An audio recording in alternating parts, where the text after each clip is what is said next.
Brought to you by Chronicle Institute's Memory Viewing Machine. It's a newsflash from the past. This is Scoops reporting for the Television and Radio Network. It's April 1st, 1989, and I'm here on Capitol Hill in Washington, D.C., where a crucial matter is being decided. Do enough states have laws requiring the use of seatbelts?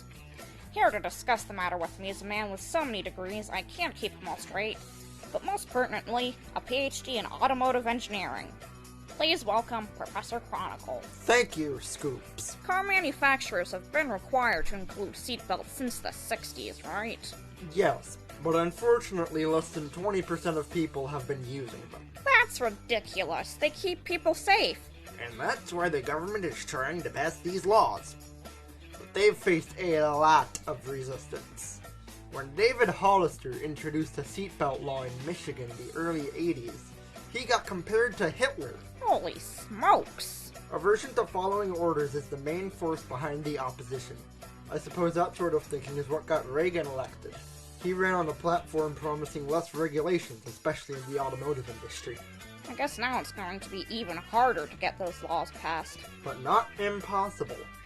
The government does have 3 branches after all. And the Supreme Court has ruled that the government needs to enact laws requiring seatbelts. Elizabeth Dole, Secretary of the Department of Transportation, came up with a compromise between the 2 branches.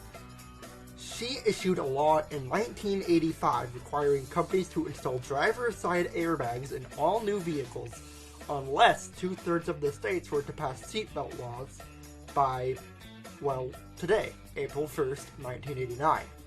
For car manufacturers, the choice was easy. Adding airbags would cost extra, but people buckling up wouldn't cost a dime. Except for the money they spent lobbying for those laws. Did it work? Well, many states did pass seatbelt legislation, but in the end it was all for naught. Too many states failed to pass the laws required. So I guess the country ended up with both airbags and seatbelt laws? And people are calling it tyranny. But if you ask me, basic safety laws aren't tyrannical in any sense.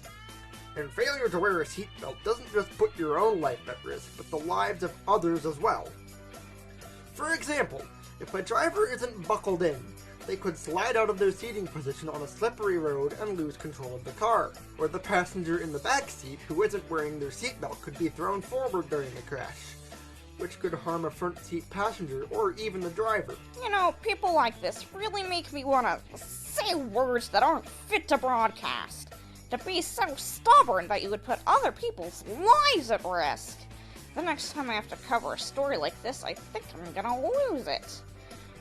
But until then, on behalf of the Television and Radio Network, that's been Chronicle and I've been Scoops, signing out from DC.